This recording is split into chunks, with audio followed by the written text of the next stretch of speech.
نحمده ونصلي على رسوله الكريم اما بعد۔ امام الانبیاء پیغمبر حضرت محمد رسول اللہ صلی اللہ تعالی علیہ وسلم قرآن پاک کی صورتوں کی طرح استخارہ بھی سکھایا کرتے تھے۔ چنانچہ حضرت جابر رضی اللہ تعالی عنہ سے روایت ہے، وہ فرماتے ہیں کان رسول اللہ صلی اللہ علیہ وسلم کہ نبی پاک صلی اللہ تعالی علیہ وسلم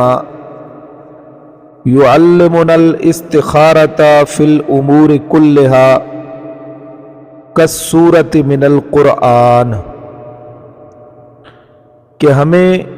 قرآن کریم کی صورتوں کی طرح تمام کاموں کے لیے استخارے کی تعلیم دیتے ہوئے یقول فرماتے تھے کہ اذا ہم احدکم بالامر، جب تم میں سے کوئی آدمی کسی کام کے کرنے کا ارادہ کرے، فلیرکع رکعتین من غیر الفریضۃ،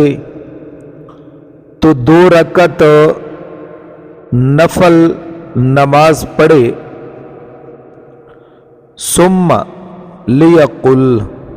پھر دعا کرے، اور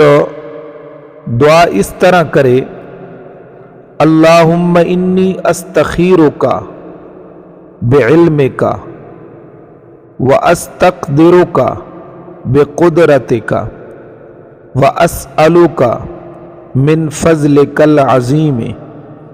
فإنک تقدر ولا اقدر وتعلم ولا اعلم وانت علام الغیوب، اللہم ان کنت تعلم ان هذا الامر خیر لی فی دینی ومعاشی وعاقبت امری، او قال عاجل امری وآجل فاقدرہ لی ویسرہ لی ثم بارک لی فیہ، وَإِن كُنْتَ تَعْلَمُ أَنَّ هَذَا الْأَمْرَ شَرٌّ لِّي فِي دِينِي وَمَعَاشِي وَعَاقِبَةِ أَمْرِي، أَوْ قَالَ عَاجِلِ أَمْرِي وَآجِلِهِ فَاصْرِفْهُ عَنِّي وَاصْرِفْنِي عَنْهُ وَاقْدُرْ لِيَ الْخَيْرَ حَيْثُ كَانَ ثم رزنی بہ، قال ویسمی حاجتہ۔